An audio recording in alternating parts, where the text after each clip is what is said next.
ఏం బా అందరూ వచ్చినారా? అన్ని ఛానళ్ళు వచ్చినాయా? మా లఫోడియా ఛానల్, జింబాంబే ఛానల్ వచ్చిందా? స్టార్ట్ చేద్దామా?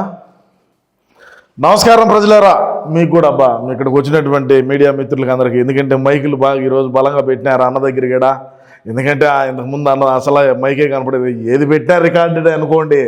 సరే పోతే నమస్కారం ప్రజలారా.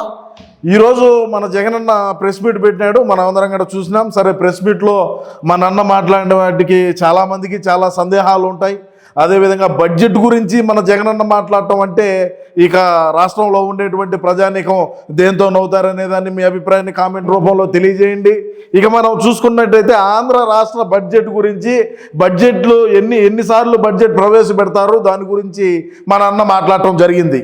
అందులో భాగంగా మనం అధికారంలో ఉన్నప్పుడు ఏ బడ్జెట్లు తెచ్చినాం, ఏ విధంగా రాష్ట్ర ఆదాయాన్ని పెంచినాం, ఏ విధంగా రాష్ట్రానికి సంబంధించినటువంటి ప్రాజెక్టులు ఏవైతే ఉన్నాయో ఇరిగేషన్ ప్రాజెక్టులు ఏ విధంగా డెవలప్ చేసినాం, ఏ విధంగా రైతాంగాన్ని ఆదుకున్నాం, ఏ విధంగా మత్స్యకారులను ఆదుకున్నాం, ఏ విధంగా బడుగు బలహీన వర్గాలకు చెందినటువంటి వాళ్ళని ఆదుకున్నాం, ఏ విధంగా కార్పొరేషన్లో పెట్టి ఏ విధమైనటువంటి డబ్బులు మనం ఏ విధంగా ప్రజలకి మనం లాభపడినాం ఏందనేటువంటి విషయాన్ని మన జగనన్న చెప్పుంటే బాగానే ఉండు.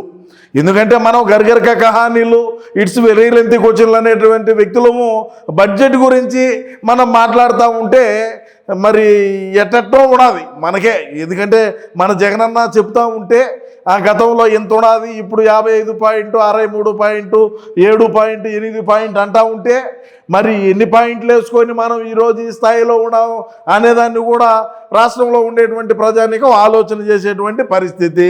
అదేవిధంగా అన్న మాట్లాడినటువంటి అంశాలు ఉన్నాయి కొన్ని, ఒకసారి మనం ఒక్కొక్కటిగా చూద్దాం. బడ్జెట్లో పెట్టిన లెక్కలు నిజమైతే రాష్ట్ర ఆదాయం ఎందుకు పెరగలేదు? మనం 5 సంవత్సరాల పాటు రాష్ట్రంలో మనం ముఖ్యమంత్రిగా ఉన్నప్పుడు రాష్ట్ర ఆదాయం ఎంత పెరిగింది? రాష్ట్రానికి ఏ విధంగా పరిశ్రమలు తీసుకువచ్చినాం, రాష్ట్ర ఆదాయాన్ని ఎంత పెంచినాం? మరి ఆ ఆదాయం ఎట్టపోయింది? ఆ ఆదాయం ఉంటే మరి లక్షల కోట్ల రూపాయలు అప్పులు ఎందుకు చేయాల్సి వచ్చింది? జగనన్న అని రాష్ట్రంలో ఉండేటువంటి ప్రజానీకం అడిగేటువంటి పరిస్థితి. మరి రాష్ట్ర ఆదాయం పెరుగుంటే, రాష్ట్రానికి అభివృద్ధి జరిగి రాష్ట్రంలో ఆదాయం పెంచుంటే మరి దేనికి మనం అప్పులు చేయాల్సి వచ్చింది? ప్రతి నెల 20వ తేదీ నుంచి ఎందుకు సంఘంలో ఫైళ్ళు పెట్టుకొని బ్యాంకుల చుట్టూ తిరిగి మాకు అప్పులు ఇవ్వండి అని చెప్పి దేనికి చెప్పాల్సి వచ్చింది? దానికి చెప్పరు. ఏది ఏమైనా కూడా ఇప్పుడు ఇవన్నీ ఈడ నిలదీసి ఫైయింగ్ ఏందో ఈడ కొంపలో కూర్చొని ఈ ప్రెస్ మీట్లు పెట్టి నిలదీయకుంటే అసెంబ్లీకి పోయి మేము అధికారంలో ఉన్నప్పుడు రాష్ట్ర ఆదాయం పెరిగింది, రాష్ట్ర ఆదాయం ఏ విధంగా పెరిగింది, ఏ పనులు చేసే రాష్ట్రానికి ఆదాయం పెరిగిందని చెప్పి అసెంబ్లీలోకి పోయి చెప్పున్నా ఎవడుద్దంటాడు? నీకెవడైనా మైకీడా? నిన్ను రమ్మనే వాళ్ళు ఆహ్వానిస్తున్నారు. మీరు వచ్చితే మనం చేసినటువంటి పాలన ఏ విధంగా ఉండాలి, ప్రస్తుతానికి కూటమి పాలన ఏ విధంగా ఉండాలి, మరి ఏ విధంగా రాష్ట్రం అభివృద్ధి జరుగుతుంది, ఏ విధంగా రాష్ట్రానికి సంబంధించినటువంటి ఇరిగేషన్ ప్రాజెక్టుల పనులు ఏ విధంగా జరుగుతున్నాయి, ఏ విధంగా రోడ్లు మరమ్మతులు ఉన్నాయి, ఏ విధంగా రాష్ట్రానికి పెట్టుబడిదారులు వచ్చారు, తద్వారా ఎంత ఉపాధి వస్తుంది, అదేవిధంగా రాష్ట్ర ఆదాయం ఏ విధంగా పెరుగుతుంది అనేది మనం అసెంబ్లీలో నిలదీద్దాం. ఏమి ఇబ్బంది? మీరు ఇచ్చినటువంటి హామీలు ఉన్నాయి, మీరు ఇచ్చినటువంటి హామీలు ఏవైతే ఉన్నాయో వాటిని ఎందుకు నెరవేర్చలేదు? అసెంబ్లీకి పోయి కొట్లాడు. కూటమి ప్రభుత్వం వాళ్ళు ఇచ్చినటువంటి మేనిఫెస్టో ఏదైతే ఉన్నదో అది కానీ, అదేవిధంగా అభివృద్ధి సంక్షేమం విషయంలో కానీ, రాష్ట్రంలో ఎక్కడైనా సరే శాంతి భద్రతల విషయంలో కానీ లా అండ్ ఆర్డర్ని బ్రహ్మాండంగా కంట్రోల్ చేసుకుంటా వాళ్ళు ఇచ్చినటువంటి హామీలు ఏవైతే ఉన్నాయో వాటిని అన్నింటినీ కూడా వాళ్ళు ఫుల్ఫిల్ చేసుకుంటా ఒక్కొక్కటి చేసుకుంటా ముందుకు పోతా ఉన్నారు. అది మన పార్టీలో ఉండేటువంటి వ్యక్తులకు కూడా తెలుసు. అదేవిధంగా మన పార్టీలో ఉండేటువంటి వ్యక్తులకే కాకుండా మన పార్టీ వాళ్ళు కూడా ఈ కూటమి ప్రభుత్వం అధికారంలోకి వచ్చిన తర్వాత సంతోషపడినటువంటి మనుషులు చాలామంది ఉన్నారు. అది నీ దాకా రాలేదేమో. నీ దాకా ఎందుకు రాలేదంటే చుట్టూరు కొంపకు చుట్టూరు కంచెలేసుకొని కనీసం కొంపలోకి ఎవడైనా రాకుండా కనీసం నువ్వైనా ఎవరినైనా సరే కలిసేటువంటి ప్రయత్నాలు కూడా చేయకుండా ఉంటే ఇట్నే ఉంటుంది బతుకు. అదేవిధంగా ఇంకా అన్నయ్య మాట్లాడినాడు, దాంట్లో ఇంకా మాట్లాడదాం. కుక్కతోక వంకర బాబు బిల్డప్ అంతా ఇంత కాదు అని చెప్పి మన సాక్షిలో పెట్టున్నారు ఈ థంబ్నెయిల్స్ అన్నీ కూడా. మరి మన తోక ఎంత సక్రమైందన్నా? మన తోక సక్రమంగా ఉంటే 151 స్థానాల నుంచి 11 స్థానాలకు దేనికి పడిపోతాం? మరి రాష్ట్రంలో ఉండేటువంటి ప్రజానీకం అందరూ కూడా మనల్ని దేనికి తిరస్కరించినారు? మనం చేసినటువంటి పనులే కదా, మనం చెప్పినటువంటి హామీలు ఏమున్నాయి, మనం ఎంతమేర నెరవేర్చగలిగినాం, ప్రజల్లో మన గురించి మన ప్రజాభిప్రాయం ఏనాడైనా సేకరించి ఏదైతే ఉన్నదో రైతాంగం కానీ, మహిళలు కానీ, ఏదైతే నిరుద్యోగులు కానీ, అదేవిధంగా రాష్ట్రానికి ఏదైనా సరే పరిశ్రమలు తెచ్చేటువంటి విషయంలో కానీ, అదేవిధంగా రాజధానిని అభివృద్ధి చేయడంలో కానీ, రాజధానిని నిర్మించేటువంటి ఇది కానీ ఎక్కడైనా సరే జరిగిందా? 3 రాజధానులు అని చెప్పి ఏ విధంగా నేల నాకిచ్చినాం రాష్ట్రంలో ఉండేటువంటి 3 ప్రాంతాల ప్రజానికాన్ని. అక్కడ అది కడతాం, ఇక్కడ ఇది కడతాం, ఎక్కడైనా సరే ఇటుకేసినటువంటి దాఖలాలు కూడా లేవు మనం అధికారంలో ఉన్నప్పుడు. దేనికి ఈరోజు ఊరికేనే ఈ బఫూన్ ప్రెస్ మీట్లన్నీ పెట్టి ఎవడు నమ్ముతాడు, ఎవరు చెవులో పువ్వులు పెడతారు, మీ దొంగ లెక్కలు నా కాడ కాదని చెప్పి ఇంకొక తమ్నేలు పెట్టారు.